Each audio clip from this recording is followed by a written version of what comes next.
It's a great time to be an enthusiast right now because I'm at the 2017 New York International Auto Show where Audi has just showed off its US-bound 2018 RS5. Let's take a first look.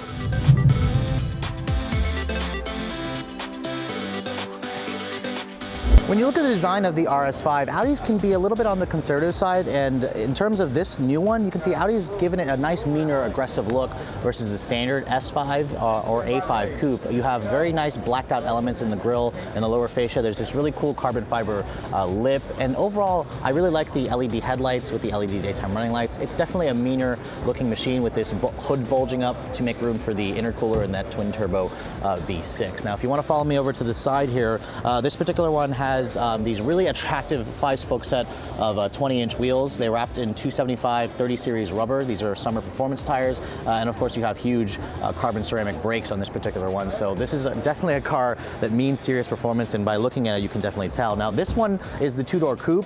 I'm not entirely sure if Audi's planning to offer the RS5 and the Sportback. That would be my preferred body style, but it has really good lines on the two-door body style. And when you look at the rear actually to me almost looks a little bit too tame. I mean, you have this subtle carbon fiber lip spoiler, but I kind of wish there was something a little bit more aggressive here on the upper portion to give it a little bit more of an edge. But the taillights, they have that traditional Audi look. They're full LEDs, they're darkened a little bit.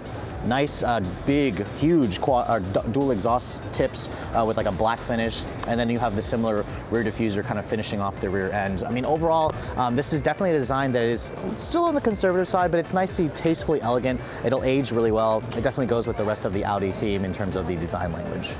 Any enthusiast will know that if you see an Audi with an RS badge, it means serious performance. So you're probably wondering first, what's underneath the hood of the all-new RS5? So the old one had a naturally aspirated V8 that revved to like 8,400 RPM.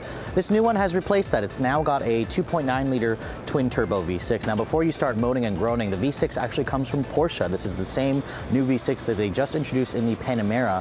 And in the RS5, it makes a pretty stout 450 horsepower and 443 pound-feet of torque. Now, that is less than the all-new Giulia Quadrifoglio, but this does go through Audi's Quattro all-wheel drive system, which is a rear drive bias. It can send up to 60% of the power rearward mostly and 40% of the front, and it can divert, I believe, up to 70% of the rear during certain conditions. Now, it all goes out through an 8-speed ZF-sourced automatic that replaces the 7-speed dual clutch that the previous model had, and Audi says this is good for 0 to 60 in 3.9 seconds and a top speed of 174 miles per hour when you take off the limiter. Now, Audi doesn't have any fuel economy information yet. That'll be released at a closer date, but until then, this is going to be one serious performance machine that'll go head-to-head with vehicles like the M4, the C63, and the Alfa Romeo Giulia Quadrifoglio.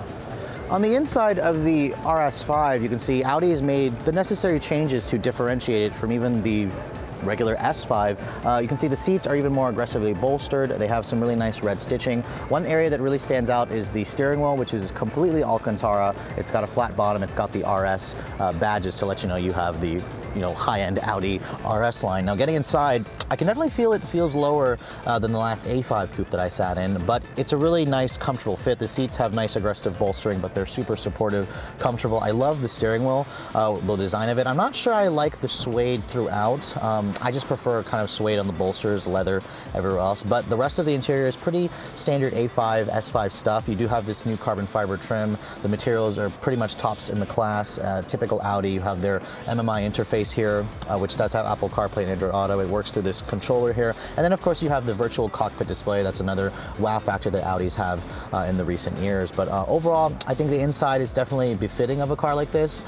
It's definitely going to be one hell of a sports sedan or sport coupe when it does come to market to do battle with the M4 and C63. For Redline Reviews at the 2017 New York International Auto Show, I'm Sophian Bay.